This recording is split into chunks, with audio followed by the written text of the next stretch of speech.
5:45 on the new CHEX Daily. We're flashing back to our own back-to-school shopping adventures. Some happy, some not so much. Oh, I start to sweat when I see these things. The summer's over. I just can't think about it. But you have to go out and you have to prepare your children for the year that's to come, right? That's right. Kate Winn is This Mom Loves, a blogger and teacher and mom, and you have some inside tips, interestingly enough, from the teacher's perspective on this. Absolutely. So I polled a whole bunch of teachers, and we kind of put together our tips and some of our pet peeves as well. Pet peeves too? Yes, there are a few. Okay. So I brought in actually what I've packed up in my daughter's bags. So they're in grades 1 and grade 3, so this is kind of the primary level. The first thing I did was have them shop their bedrooms before I went shopping myself. Isn't that so smart? they got these little bags from Santa last year. I've seen similar things at dollar stores. They're makeup bags. And I kind of like the soft pencil cases at school because they don't crash to the ground and spill all over the place. That's right. That's And true. they kind of tuck in the nooks and crannies of the desk. Sometimes kids have those hard pencil cases and they can't fit them in. So I kind of like this. It zips up and it's good to go. That's a great idea. And, Yep. and every funky pattern or color you can Yeah, imagine. for sure. So pencils, obviously, stock up on pencils, just the basic ones. A lot of the ones that have logos and fancy things on them are very hard for the kids to sharpen. And so they're frustrating at school because they don't quite work properly. So just stock up on standard pencils. Keep some at home because I've had homework come back done in Sharpie before. Right. Because they don't have the things they need at home as well. So if you're stocking up on pencils, keep some at home. Oh, that's smart. Yeah, anything you can pre-sharpen and have ready to go is great.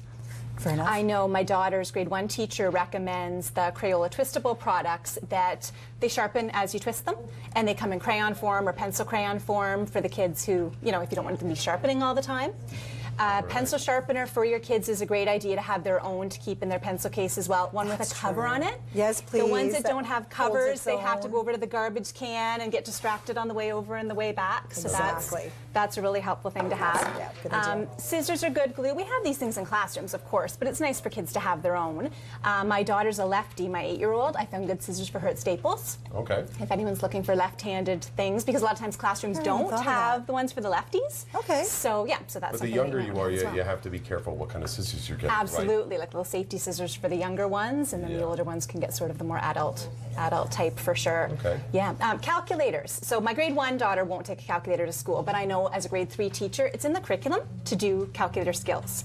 And sometimes parents actually are a bit resistant to that. And they say, oh, does my child really need a calculator? It'll be cheating. They're not going to learn their math facts. Exactly. But it actually is just a tool. I mean, it's a pretty rigorous math program anyway, and it's a tool that they use to help them. Is that a tip too, to maybe find a way to take a look at the curriculum that's ahead, and Absolutely. be prepared with that kind of list in Yeah, hand on the as well? Ministry of Education website, you can find it all there to know what the kids are going to be doing. So if you're thinking, wait a second, should they be using a calculator?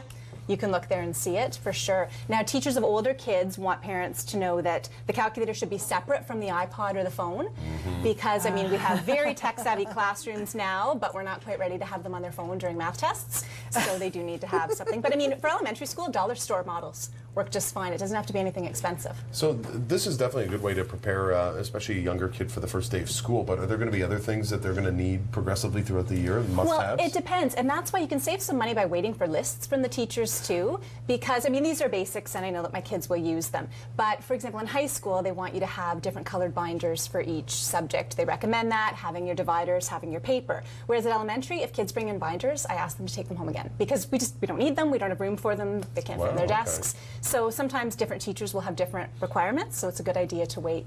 So what falls under a teacher's pet peeves list? Some things like, I know some parents will send in, we love if they donate boxes of Kleenex, things like that for classroom use. Yes. But sometimes kids will bring them in and say, oh, I'm supposed to keep my jumbo Kleenex on my desk and my industrial-sized hand sanitizer, and I'm supposed to have this all right here. And we do so much collaboration now at school. My kids are in groups from the first day, and they're doing work across the desks and back and forth, and so it's just too hard to have, bulky things. So like little personal-sized travel items in the desks is fine. So it can fit in the desk or in yeah. the pencil case. Yeah, exactly. I can see having your hand sanitizer in the classroom, but your own personal jumbo-sized hand sanitizer, I never had that as a kid. No. I never really got all that sick. I wouldn't say I'm all right, but I'm alive. You're still here, so yeah. But I understand some of them send the little mini ones in. Scent-free stuff too, by the way. Oh, I've had kids flip open the cap of a hand sanitizer, and it's like an instant headache because some of the scents are so strong. So keep that in mind too. It's really wise. Yeah, and another pet peeve can be shoes that the kids can't tie up. So if they're still not ready for laces, stick with Velcro. Yep. We're not going to judge you. We don't care how old they are, but make sure they can do them themselves. Or slip-on loafers like Dad uses. There you go. Yeah, exactly. This is Kate Winn. She's a teacher, a mom, and a blogger as well. You can find her at thismomloves.blogspot.com. And you can find her every now and then right here on the new CHEX Daily. Great tips. Thanks. Thanks for Happy having me. shopping. Yes. Back to school, right around the corner, kids. Not for me, though, just for you guys. There you And go. we're going to come back with the roundtable after we visit with Kaylee Bedore.